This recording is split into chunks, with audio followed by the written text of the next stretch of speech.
Coming up next on San Antonio Living, it seems like most people are walking around like this with a cell phone glued to their ear, or maybe they're texting somebody. What if you had to give up all that technology, including your television, for a week? Could you do it? Well, one family tried it. Were they successful? And what did they learn from this? What can we learn from it? We're going to find out next on San Antonio Living. Shelley? Also coming up in this hour of San Antonio Living, this is something every woman needs to know: how to find the perfect bra. You know, we talk about it a lot here on San Antonio Living, and still, I haven't mastered the technique. So maybe this is the one for me. We're going to tell you some steps to finding the perfect fit. Also coming up in this hour of San Antonio Living, you know what this weekend is, right? The big Kentucky Derby. So, you know the husband's going to be watching it, and I bet a lot of ladies too. So we're going to show you some delicious Derby snacks. We're going to be making mint juleps. Got some great ideas for you to throw the perfect Derby party. It's all ahead in this hour of San Antonio Living. San Antonio Living starts now. Live from the Riverwalk downtown, this is San Antonio Living on News 4.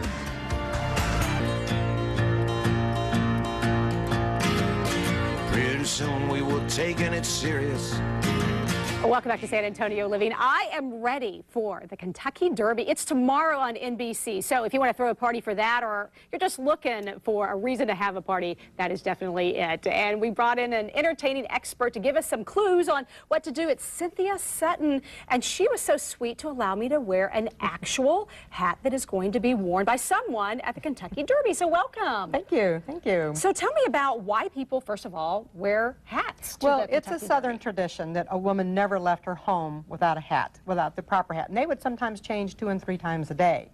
So as the Kentucky Derby is steeped in tradition, the hats have grown with it. And they're very, very, very fancy hats. Very, very fancy. This hat is by Steele for Albrizio, and they make hats. They've been making hats for over 50 years. So I'm sure some of the elaborate hats that will be at the Kentucky Derby will be from David and Albrizio. You know what? It brings out a different attitude when you put a hat on. I just feel like, you know, I should be out there sipping a mint julep, and I know you're going to show us how to make that in just one moment. And this hat actually is getting on an airplane. It's being flown to the Kentucky Derby so someone can wear it tomorrow. Okay, so say you want to throw a party and you want to do a Kentucky Derby type party. I mean, that's a good place to start, right? And it's picking a theme. A theme party is an easy party. And with the Kentucky Derby, there are 3 main themes: the hat, the horse, got it, and the mint julep. Okay, and what is a mint julep? Well, the mint julep is all about the bourbon. See, and I thought it was some sort of a tea. Well, for a while. One could only wish. Oh, okay, and that's also rich in tradition, too. It's very rich in tradition, but what we've done is we've brought it to the 21st century a little bit. We are adding a pomegranate liqueur. This is a very, very beautiful liqueur, brand new. So what we've done is we've added pomegranate liqueur. We've muddled the mint, which is just basically crushing it in with these sugar cubes, because not only do the horses like it, but we do too. Oh, look at the old-fashioned sugar cubes. I love this. So you put the mint with the sugar cube. In the bourbon, and you muddle it. And you muddle it, which means you kind of mix it up. And then we added in the pomegranate. All right. And then basically you just shake it like you would a martini. So you have a little shaker. Then what we do is we will pour it into your mint julep cup. Now, there is a proper way to hold your mint julep cup. Okay, you're going to teach me, right? I'm going to teach you. First off, you do not grab it from the sides. You hold it on the bottom or on the top. Okay, like this or The reason is because you want to show the frosting. I see.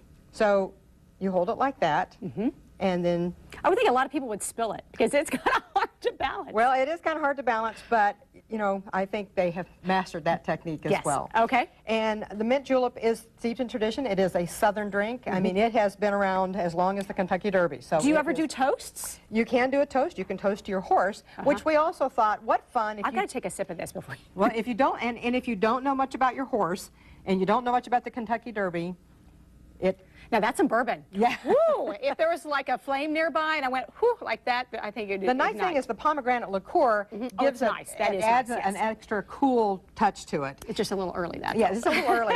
But also we have the horses here so that when you get to the party, you get a horse. Oh. And that way, whatever the number is on that horse, that's the horse you're rooting for in the Kentucky Derby. How fun. Because, you know, who's going to handicap all these horses? I mean, unless you're a horse expert, a thoroughbred horse expert, and there are a lot of horse fans here. But what we also did is we brought in some cupcakes from Kate's Frosting, and if you notice, the Run for the Roses, the little horse is surrounded by the little miniature rose cupcakes because the horses do the Run for the Roses. You've thought of all the details. But you also have to have munchies too, and you've got that solved as well. This dip it's called Eleanor's dip, but I do have to say that my cousin Peg perfects it. But this is with cream cheese, mayonnaise. And let me know what I can help you with. Go ahead and throw in the parsley. All right.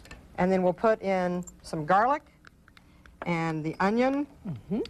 And what you have there What kind of paste is that? Anchovy paste. Oh. That is the jar, that is the tube right there to show you the anchovy paste. Here we go. And what we do then is we just mix this all up. And amazingly enough, it does not, you don't really taste the anchovy paste, it just adds a flavor. And I will tell you, this is a dip favored by men. They love this dip because it doesn't have a real sweet taste. It just sort of has a, and if you hand me the egg whites, then we throw that in there. All right. We've got like 10 seconds to And finish. so what we do then, after we've made this, we crumble up the egg yolk on top, just like this one is. Put a little paprika on there, and it's ready to serve. And looks great. And we're all ready for a Kentucky Derby party. Great ideas. Thank you so much, Cynthia, for coming by and, again, allowing me to have my first mint julep. Yes, it's something that you need to enjoy in the luxury of your living room. You can watch the Kentucky Derby tomorrow at 3, right here on News 4. And I'm going to give you this hat back so you can put it on the airplane. Shelley, take it away. Here you go. Thank you. Shelley. Juleps right on over here. I need one of those. It's not too early. Hey.